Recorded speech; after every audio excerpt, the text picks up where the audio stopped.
Some of you in emission states have probably had this experience. Your mechanic tells you need catalytic converters and the parts cost $2,000. You looked them up online and they're only $400. It seems dishonest. What's going on there? First off, your mechanic is right. Do not buy cheap catalytic converters. You won't pass an emissions test. That's because the cheap catalytic converters have less of the precious metals in them than the expensive ones. But why the hell is that?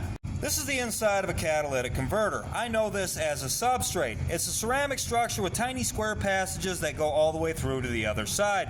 This ceramic material is infused with precious metals like rhodium, platinum, and palladium. And the point in this very restrictive design is so all of the exhaust gas that passes through here makes contact with this material. It's important that all of the exhaust gas physically touches the platinum, palladium, and rhodium. When we burn something, we convert chemical energy into thermal energy. I'm not going to unpack all of that, but what you need to know is molecules get separated from one another. When we completely burn clean gasoline, what's left over is some nitrogen, which is good for plants, some carbon dioxide, which is good for plants, some oxygen, some carbon particulates, but nothing too dangerous on their own. Unfortunately, your fuel is never 100% clean, and your car doesn't burn 100% of the fuel. And the thing about chemicals, when they attach to other chemicals, they make new chemicals. The unburnt fuel going out of your exhaust pipe comes out in the form of hydrocarbons, which is dangerous for your health and the environment. If the nitrogen's still mixed with carbon, you get nitric acid.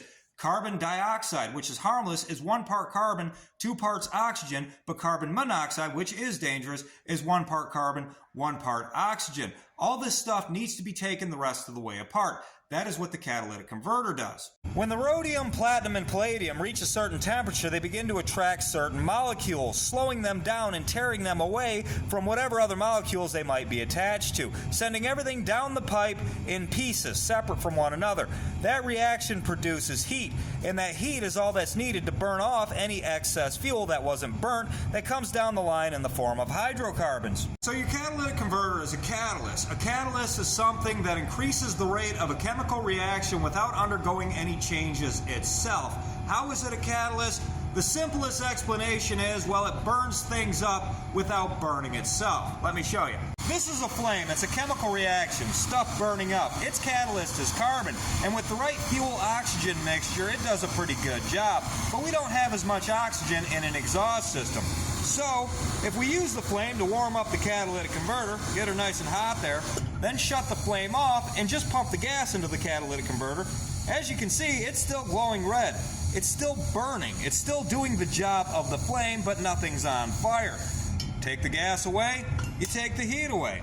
That's how it works. Now there's more detailed ways to explain this reaction using big words and beakers, and some people would like to show you how evolved their brain is by impressing you with these impossible to understand explanations. It's just posturing. It's like the egghead version of beating your chest and flinging your poop.